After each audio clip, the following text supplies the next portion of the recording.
Kash Patel under oath said Trump's name appears less than 100 times in the files. We now know that's not true. Trump's name appears more times in the Epstein files than God's name appears in the book about God. Okay, by the way, this is the Trump Bible. Move over, King James.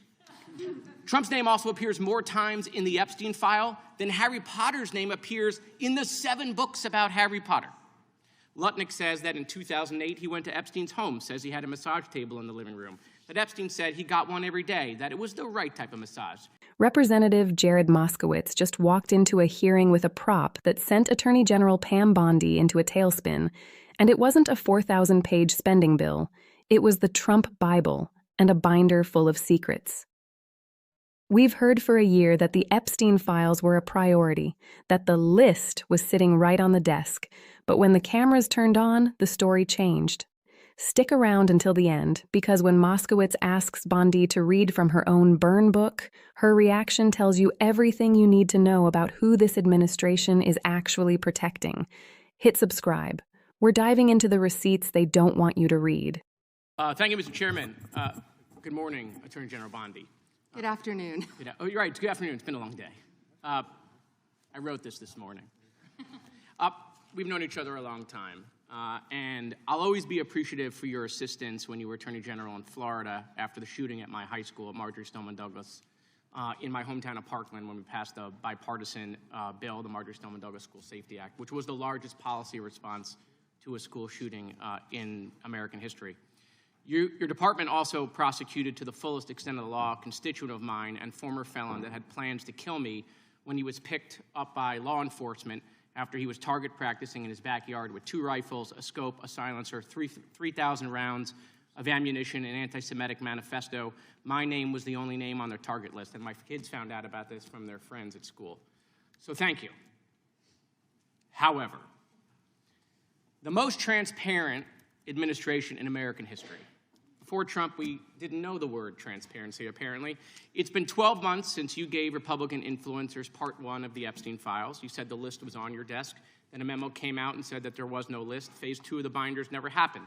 The President of the United States says the Epstein thing is a hoax. He blasts his own base for wanting the release of the files. He blamed Barack Obama. Republicans voted against the release of the files in the Rules Committee. Then they refused to even return to the Rules Committee until they could be protected from future votes on the release. Speaker Johnson sends Congress home a day early before break. They sent the Deputy Attorney General to meet with Maxwell. She says something favorable about the president. Miraculously, she gets transferred to a minimum security facility. No one can explain why. Miraculously, the leaks to the Wall Street Journal stop. We come back from break. We have the Massey discharge petition. Republicans drop a rule, a non-binding resolution trying to kill the Massey discharge petition. The White House says passing the Massey discharge petition is a hostile act. Trying to stop the necessary 218 signatures, according to Republican members that signed it, the White House brought them into the Situation Room, you know, the place where the president goes for time of war, promising things like appropriations or maybe even to primary them. People in the room say you were there. It didn't work. We get the 218 signatures. We eventually passed the Massey petition. You guys didn't release the files. You were forced by Congress, every member of the House except one, and the entire Senate. The reason the president signed it is because it was a veto-proof majority. We can't agree on anything, and yet the entire House but one member and the whole Senate forced the administration to release the files.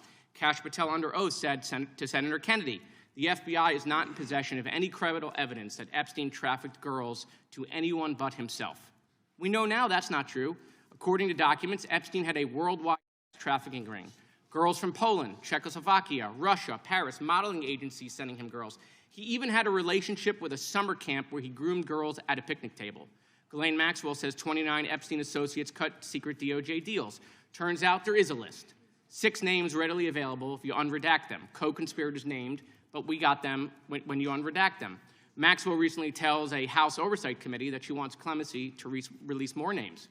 Kash Patel under oath said Trump's name appears less than 100 times in the files. We now know that's not true. Trump's name appears more times in the Epstein files than God's name appears in the book about God. Okay, by the way, this is the Trump Bible. Move over, King James. Trump's name also appears more times in the Epstein file than Harry Potter's name appears in the 7 books about Harry Potter. Lutnick says that in 2008 he went to Epstein's home, says he had a massage table in the living room, that Epstein said he got one every day, that it was the right type of massage. He and his wife decide to leave and say they'll never be in a room with him again. Howard then says, I'm sure the Epstein stuff is all on video. He was the greatest blackmailer of all time. Well, how would Howard know that? But now the files are public, and in 2012 we find out that he and his family are on Epstein Island after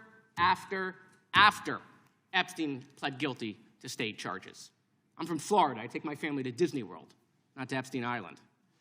There are documents in the files that dispute the president's claim that he kicked Epstein out of his club. Allegedly, the president said that he asked Epstein to leave. Supported now, that's disputed, though, statements from the manager of the club.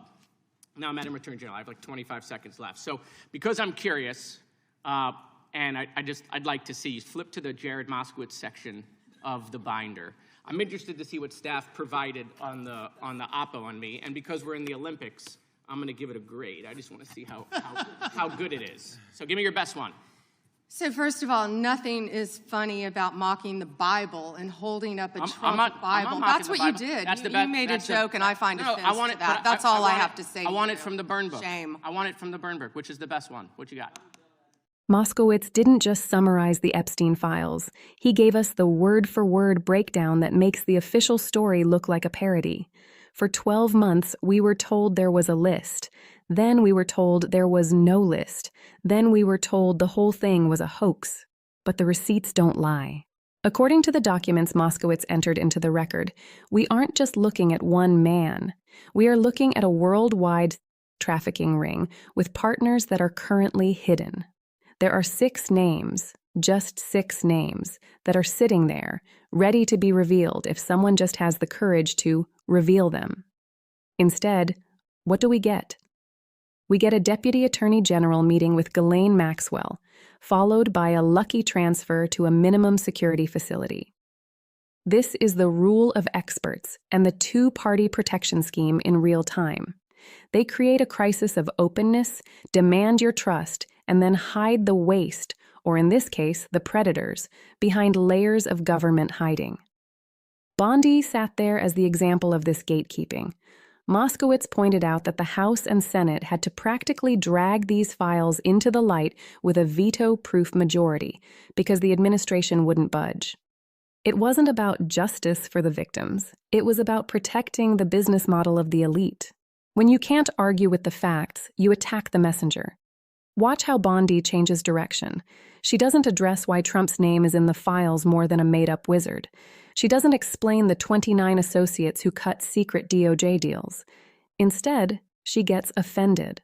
She claims that nothing is funny about mocking the Bible. It's the classic distraction. She uses moral outrage as a shield to avoid talking about the burn book sitting right in front of her. Moskowitz literally asked her to flip to the section of her binder labeled Jared Moskowitz, the research her staff prepared for the hearing, and she refused to read a single line. Think about that. She has a binder full of dirt on a sitting congressman ready to go, but she can't find the time to reveal 6 names of Epstein's partners. This is your government at work. They have the resources to build burn books on their political enemies, but when it comes to the most widespread trafficking scandal in modern history, they suddenly lose their reading glasses. This is the widespread issue. Every time the government loses track of information, someone is getting rich, and that someone is never you. They use these massive binders and 4,000-page documents to bury the truth and then shame anyone who asks for a review period as being disrespectful or offensive. Bondi isn't protecting the Bible. She's protecting the hidden parts. Single subject bills, revealed files, responsibility that isn't a joke. These are new concepts to people like Pam Bondi. When the receipts are in 4K, there's nowhere left to hide, so they hide behind the binder. We need to stop letting outrage be a replacement for answers. Drop a comment below. Why is the Attorney General more interested in her burn book than the 6 hidden names in the Epstein files?